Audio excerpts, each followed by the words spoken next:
आदाब। मैं Mohammad Amjad Ali prime time में आपका खैर मकदम है।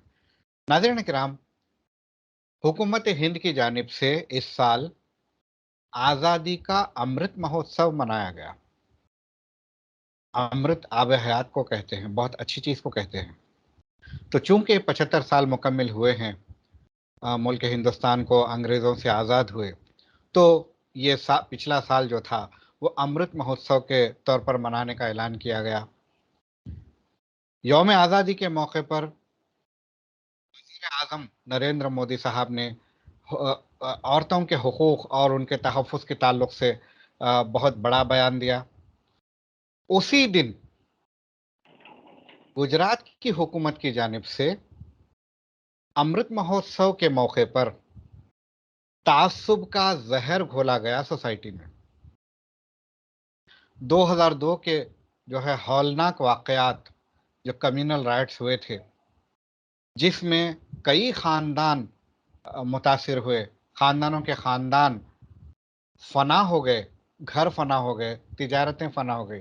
ऐसा ही एक केस था बिल्किस बानो का, जिसमें न सिर्फ औरत की इस्मत को तार-तार किया गया, बल्कि औरतों की इस्मत को तार-तार किया गया।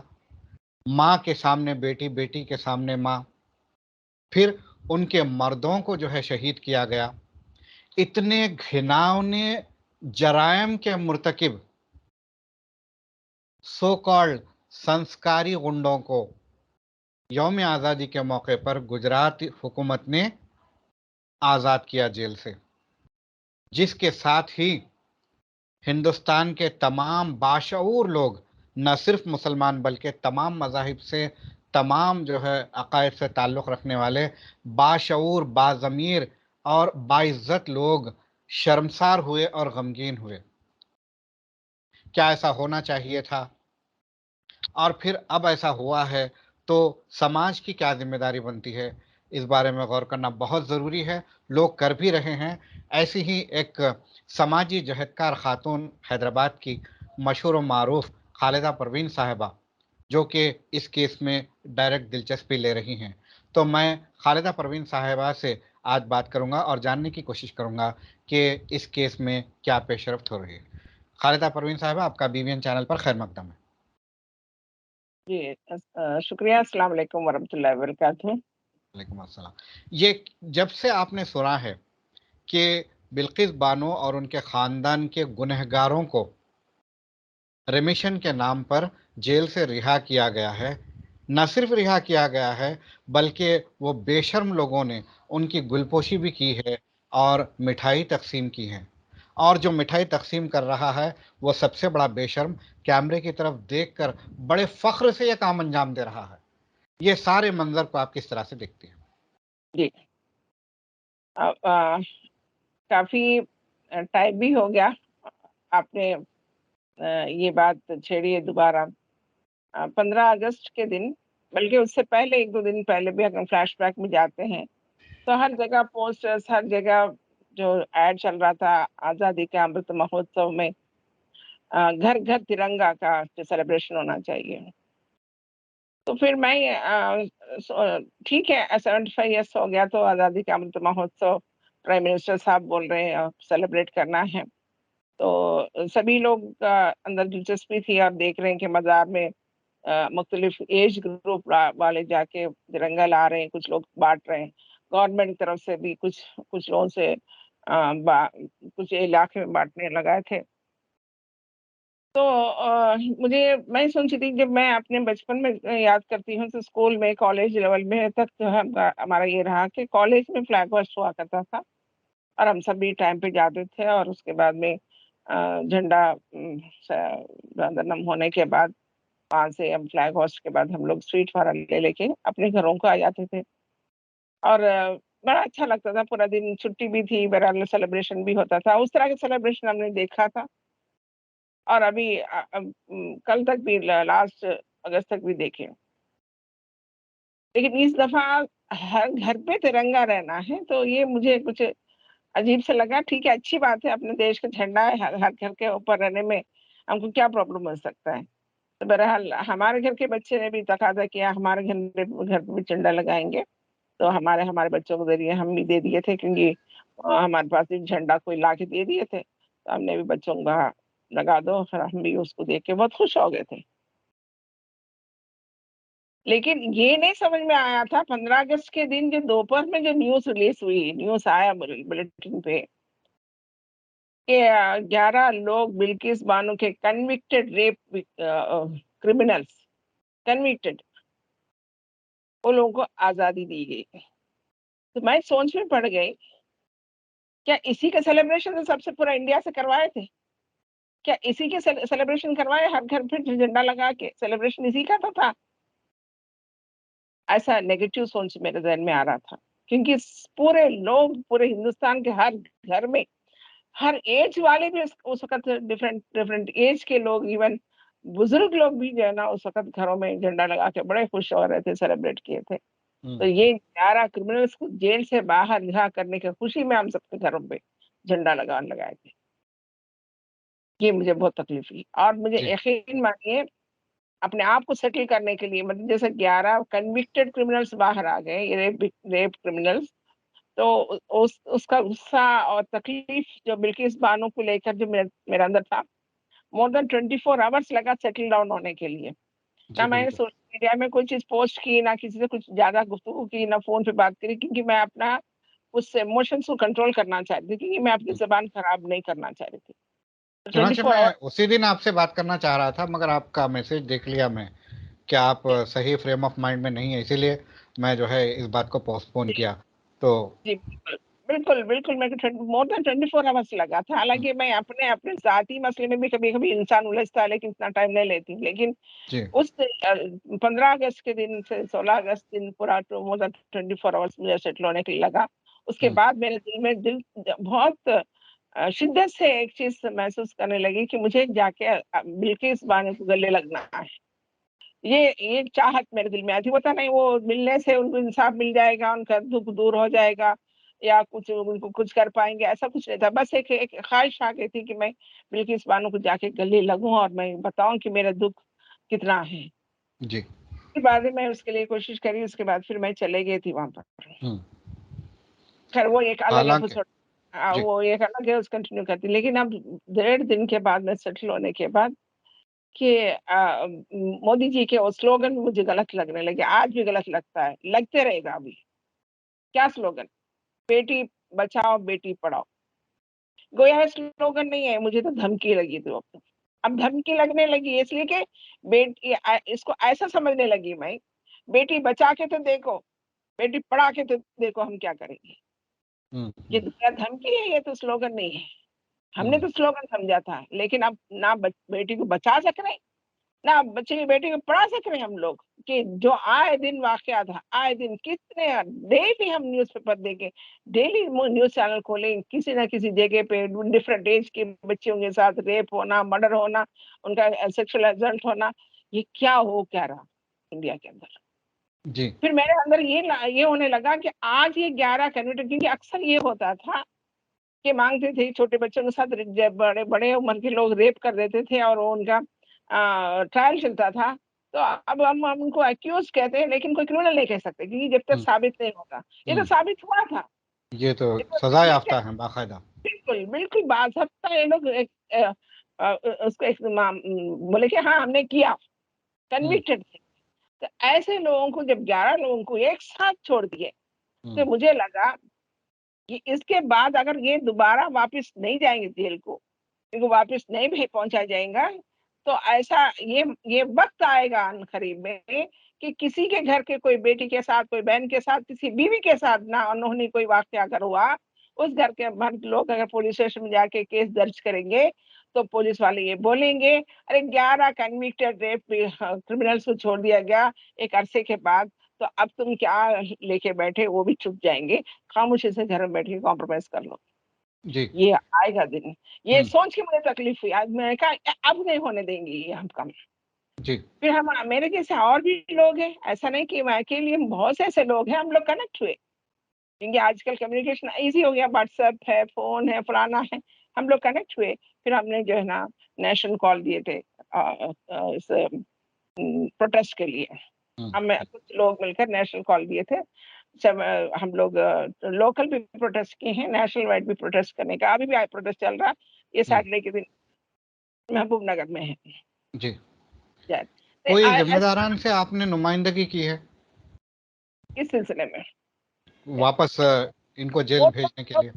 15 को ऐसा हो गया था, 16 सेटल होने 17 के दिन या 18 एग्जैक्टली याद नहीं है, हम लोग पूरा एक्टिविस्ट 6,000 लोगों का सिग्नेचर के साथ चीफ जस्टिस ऑफ इंडिया के लिए हम लेटर गया था, हम लोग लेटर भेजे थे। उसके बाद फिर प्रेसिडेंट को भी अभी हाल ही में भेजे, मुख्तलिफ एमएलए एमपीज को भी हमने रिप्रेजेंट किया। ये मुख्तलिफ सब ईमेल से जरिए हुआ था, लेकिन प्रोटेस्ट हमारा जारी है। लेकिन अब देखिए यहाँ केस में हाँ, केस का जो मामला है, अब देखिए किसी के पास जो है ना आज तक रेमिशन ऑर्डर नहीं है किसी के पास। किस रेमिशन ऑर्डर के तहत किस तरह उन्होंने क्या बेस पे इन 11 लोगों को छोड़ा है, वो किसी के पास ना उनके अपने वकील के पास है ना बिल्किस बानो के वकील के पास है। जब कितना दिन हो गया, ये रेमिशन ऑर्डर तो दूर की बात है, कल नहीं परसों मुझे पूरा ऑथेंटिकली मुझे पता चला कि बिल्किस बानो के पास कोई लेटर वगैरह कोई ऑर्डर वगैरह अब तक कुछ नहीं आया, कुछ इंटीमेशन नहीं है। जी। बिल्किस बानो के जमाने जो इंटरव्यू हुआ था, पता चला वो भी शॉक हो गई थी, ये कैसा हो सकता है। और उनके वकील शोभा मैडम भी शॉक हो गई थी। तो ना वकील को कुछ पता है, ना वो विक्टिम को कुछ पता है, ना उस वक्त की जो जजमेंट दिए, ना जज के साथ कुछ मामला हुआ। आई थिंक ये सीबीआई स्पेशल कोर्ट के जरिए हुआ था। तो ये कैसा ऐसा मुमकिन है कि 11 अफराद को गुजरात गवर्नमेंट ने किस बेस पे छोड़े है, एक बड़ा सवाल। हाल ही में बरकत की साहबा के इंटरव्यू में वकील साहब बता रहे हैं उनके जो 11 एक्यूज के कि वो उन्होंने दोबारा सेकंड टाइम रिकन्फर्मेशन भी पूछा था, क्या आपने जो कह रहे कि ये सेंट्रल गवर्नमेंट के नोटिस में, मतलब ये होम मिनिस्टर से होम से पता है उनको, उनका आपने अपनी जिम्मेदारी से कह रहे हैं? हाँ, मैं अपनी जिम्मेदारी से कह रहा हूँ कि उनको पता है। तो ये हमको बिल्कुल सच था, ये मुमकिन ही नहीं है, ये मुमकिन ही नहीं है सेंटर को ये बात पता ना हो और 11 के 11 कल्प्रिट्स, 11 क्रिमिनल्स, 11 कन्विक्टेड क्रिमिनल्स बाहर आ जाए। तो हम अब ये सब चाहते हैं कि सेंटर जवाब दे किस बेस पे रेमिशन, कौन सा रेमिशन ऑर्डर के तहत आज ये फैसला हुआ और बाहर आए हैं, ये हम सेंटर से चाहते हैं। सेंटर से सवाल करे कौन और सेंटर जवाब देगा किसे?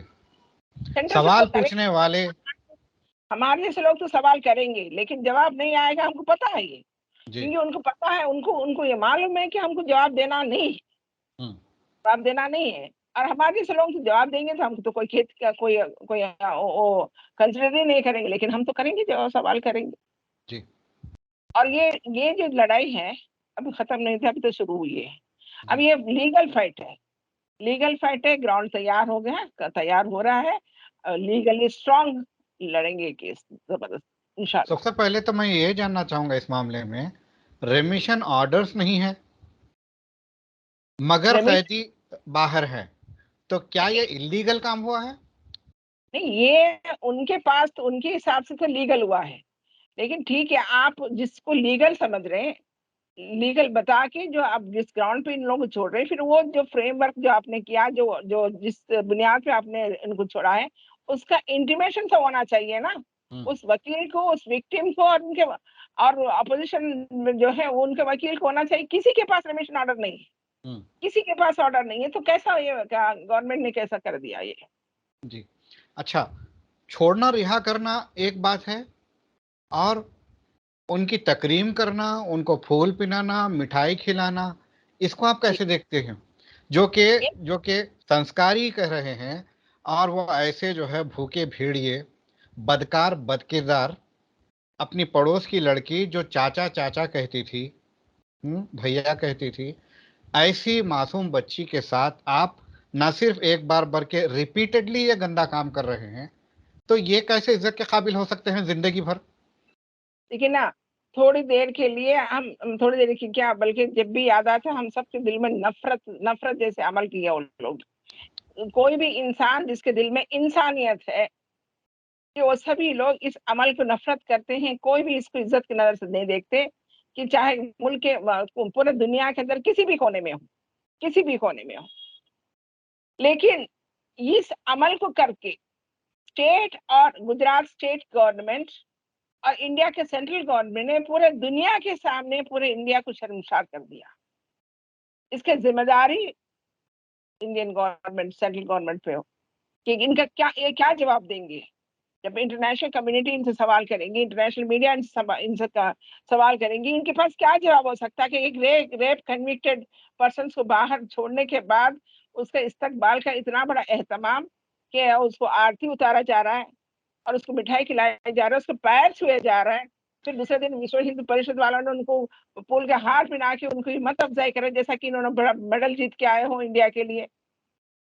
जो जिस तरीके से किए हैं, ये बिल्कुल वाहियात किस्म के एटीट्यूड था। पूरे पूरे दुनिया के सामने इंडिया की इज्जत निकाल दी है लोगों ने। ये अमल से ये लोग क्या साबित कर रहे हैं? हिंदुस्तान में कैसी ज़हनियत के मर्द पैदा हो रहे हैं? देखिए ना, इससे दो मैसेज गया है।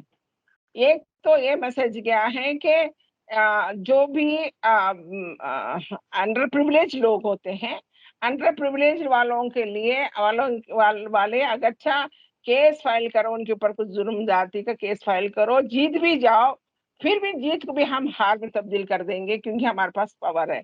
ये एक मैसेज दिए।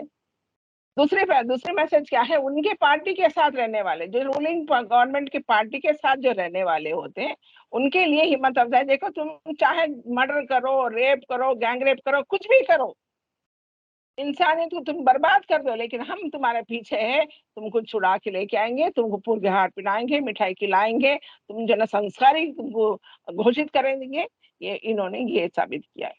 जी, आप गालिबन बिल्किस बानो से मुलाकात कर चुके हैं, तो वहाँ के हालात, वो लोग की कैफियत कैसी है? कि मैं फर्स्ट टाइम जब मैं गई थी वहां पर, जाने से पहले मैं बिल्किस के हस्बैंड से बात की थी। उन्होंने कहा ठीक है, अब मुलाकात करेंगे, आप आ जाइए। फिर उसके बाद में हम वहां जाने के बाद बड़ी मुश्किल से, क्योंकि अभी अंडर प्रोसेस है, मैं बहुत तफसील नहीं बयान करूंगी, लेकिन उनसे बिल्किस बानो से मुलाकात नहीं हुई। बिल्किस बानो अंडरग्राउंड थी। उनके हस्बैंड से 2-3 जगह बदल के हमने गाड़ी में बैठ के, हमारी गाड़ी में बैठ के हमारे 15 मिनट की हमारी मुलाकात हुई थी। मुलाकात के दौरान में वो इंसान रो पड़े, जी, इसलिए कि उस वक़्त जो आज से 17-18 साल पहले बिल्किस बानो की उम्र वही 17-18 साल की थी। अब जो ना बड़ी भी हो गई, लेकिन उन्होंने ये तवील अरसा जो है ना वो ज़िंदगी लड़ते-लड़ते झेला और उनके हस्बैंड उनके साथ दे रहे थे। इनको तो आदत हो गई थी, लेकिन अब वो लोग जो है ना अपने बच्चों को लेकर फ़िक्रमंद थे। अपने बच्चे बड़े हो गए तो बच्चों के लिए फ़िक्रमंद थे। अब उनकी जब उनके आस-पास के लोगों से उनसे जब मैं किस्से सुन रही थी, तो उस वक़्त उनके बिल्किस बानो के हस्बैंड सुन रही थी, वो लोग 4 जगह फैमिली डिस्टर्ब थे कि बच्चे एक तरफ, बड़ी बच्ची एक तरफ, हस्बैंड एक तरफ, वाइफ एक तरफ, अलग-अलग जगह पर। तो एक फैमिली इतना स्कैटर्ड हो सकता है एक छोटा-सा जजमेंट की वजह से, और पूरा सिर्फ बिल्किस बानो नहीं है, बल्कि बिल्किस बानो तो शॉक में चले गए। लेकिन ये हम जब वो मिल के वापस जब आ रहे थे कि एक आधा घंटे के रास्ते पे हमको उस वक़्त न्यूज़ मिला था, उस गाँव में, जिस गाँव से बिल्किस बानो का मामला हुआ था, उस गाँव में फिर दोबारा में सब कुछ बसा दिए थे। वहाँ से 50 फैमिलीज़ वरना वो वहाँ के गाँव छोड़कर पलायन मतलब निकल चुके थे दूर। नेक्स्ट डे तक वो पता चला 75 घरों के लोग चले गए थे। तो मैंने पूछा 75 लोग गए थे ना, 75 फैमिलीज़ गए हैं। तो इस तरह जो है ना एक दहशत, एक खौफ का जो माहौल पैदा किया गया। पता ये चला था कि ये लोग जब बाहर आने के बाद इन लोगों के मुँह से किसी ने सुना और ये फैला दिया था कि देखो अब हम तो बाहर आ गए, अब देखेंगे क्या होगा। तो अब डर जाते हैं कोई भी। हुँ, जिसके पास पैसा है वो लड़के झगड़ के वो उमर कैद में भी बाहर निकल के लिए आ सकता है, लेकिन जिसके पास पैसा ना हो, सिर्फ इज़्ज़त ही हो, वो तो डर के चले जाएँगे अपना रूट। तो वो लोग पूरे चल जा चुके थे उस दिन। लेकिन ये देखिए ना जो हो रहा है ये सही नहीं हो रहा। आज अगर बिल्किस बानो के वो 11 कन्विक्टेड क्रिमिनल्स अगर बाहर रहेंगे तो ये इंडिया के लिए सेफ नहीं। They are not at all safe, people are not safe. जब तक इनको अंदर नहीं करेंगे, सेफ नहीं है ये। गुजरात गवर्नमेंट को समझने की जरूरत है, सेंट्रल गवर्नमेंट की भी जरूरत है समझने की। रेप विक्टिम्स, रेप क्रिमिनल्स आजाद घूमने के देश नहीं है हमारा, ऐसा कोई इतिहास है ही नहीं है हमारे पास। अब उसको अब इतने शान से इतने मतलब इतने बेशरम हो चुके हैं, इतने नंगे हो चुके हैं लोग। गुस्सा इतना आ रहा है कि वो जो इंटरव्यू में बोले कि संस्कारी लोग है, संस्कारी लोग, संस्कारी ये होते हैं किसी की इज्जत लूटते हैं। उनके हिसाब से संस्कार शायद यही है। संस्कारी। अच्छा, उस वक्त जो है बिल्किस बानो के बारे में, क्योंकि हम जा रहे थे रास्ते में तो हमारी गुफ्तगू होती थी, उस वक्त के लोग हमारे गुजरात के लोग हमारे साथ थे, तो कह रहे थे कि उस वक्त जब बिल्किस बानो का वाकया हुआ था, गांव पूरा खाली कर दिए थे, गांव में कोई भी नहीं थे। लेकिन वहां के ये दरिंदे जो 11 के साथ और भी कुछ दरिंदे थे, वो लोग ताक में थे, क्योंकि गांव कब तक छोड़ के जाएंगे, कभी ना कभी वापस आएंगे, कम से कम पानी पीने के लिए तो आएंगे। तो वहां पे हैंड पंप था, तो हैंड पंप को घेर के अतराफ में लोग बैठे हुए थे छिप के। तो वहां पे बिल्किस बानो आई थी पानी की, और बस घेर लिए उनको। ऐसे कई लोगों के साथ हुआ कि एक नहीं कई लोगों के साथ बिल्किस बानो के आंखों के सामने उनसे 3 साल की बच्ची का सर फोड़ दिए थे, उसके माँ के रेप हुआ था, उसके बहन के रेप हो गए थे, घर के 7 अफराद जो है ना के डेथ हो गया था उनके। ऐसे कई लोग। अब उस वक्त 11 अफराद रेप किए मल्टीपल टाइम से, 11 अफराद 11 बार नहीं कि मल्टीपल टाइम से रेप करें, और उसके बाद उनको लगा कि ये बेहोश थी, बेहोश हो गई थी, तो समझिए मर गई जैसे दूसरे मर। जब थोड़ी देर के बाद जब होश आया तो ये कहानी बिल्किस बानो का कहानी हमारे सामने है। ऐसे कितने बिल्किस बानो मर चुकी है, दफन हो चुकी है, पता नहीं है।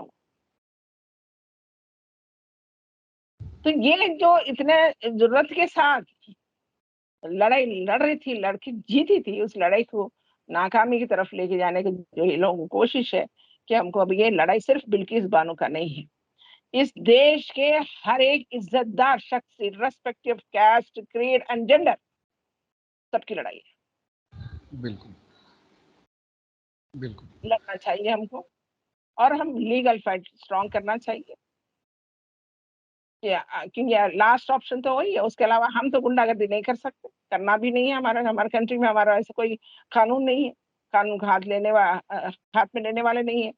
लेकिन जो लोग कानून को हाथ में लिए हैं, उनके हाथ को, उनके पैर को फिर जहाँ बिठाना है वो बिठाने का काम करना चाहिए। इंशाअल्लाह। सेफ्टी नहीं है, सिक्योरिटी नहीं है। वो खातून अपने हस्बैंड के साथ ही छोटे मोटे कारोबार करने वाले लोग, वो लोग कि उनको केस लड़ना है तो फिर जाना पड़ेगा अदालत से वापस आना पड़ेगा, वकील के पास जाना पड़ेगा, कपड़ा खरीदने के लिए बाजार जाना पड़ेगा। इतने अतराफ में इतने बड़े दरिंदे अतराफ से घूम रहे होते हैं, तो वो कैसा उनका जिंदगी जिएंगे, वो लोग आगे कैसे चलेंगे। सेफ्टी देना गवर्नमेंट का काम है। नुपुर शर्मा को तो जेडपीटी सिक्योरिटी दे दिए थे, तो फलाने लोगों को सिक्योरिटी दे देते हैं, लेकिन असल विक्टिम को सिक्योरिटी क्यों नहीं देते, ये बड़ा एक मसला है। इनको बिल्किस बानो को सिक्योरिटी की जरूरत है, बिल्किस बानो को जस्टिस की जरूरत है, उनके बच्चों को तहफ़्फ़ुज़ की जरूरत है। ये लड़ाई, मैं दोबारा बोलती हूँ कि हमारे इंडिया में रहने वाले सारे वो बाअक़ल, बाहोश रहने वाले जो इंसान कास्ट, क्रीड, रिलीजन के अलावा रिलीजन से ऊपर, जेंडर के ऊपर जो लोग इस लड़ाई को लड़ना है, respect of caste, creed and gender का ऊपर की लड़ाई है, हम सबको लड़ना है, लड़ेंगे। हमसे बात करने का बेहद शुक्रिया। नाज़रीन, ये थी खालिदा परवीन साहिबा, जिन्होंने बिल्किस बानो को इंसाफ दिलाने की बात कही है, और उम्मीद करता हूँ इनकी काविशें अल्लाह कामयाब करे, और बिल्किस बानो के गुनहगार, वो 11 के 11 पूरे गुनहगार वापस फिर जेल में चले जाएं, और इस किस्म की बेहुदा हरकत फिर हिंदुस्तान में ना हो, और तमाम तबके की औरतों की इज्जत का, उनकी इस्मत का तहफ़्फ़ुज़ हो, हकीकी मानों में तहफ़्फ़ुज़ हो, सिर्फ स्लोगन के अंदाज में नहीं। इस उम्मीद के साथ आपसे विदा लेता हूँ। शब बख़ैर।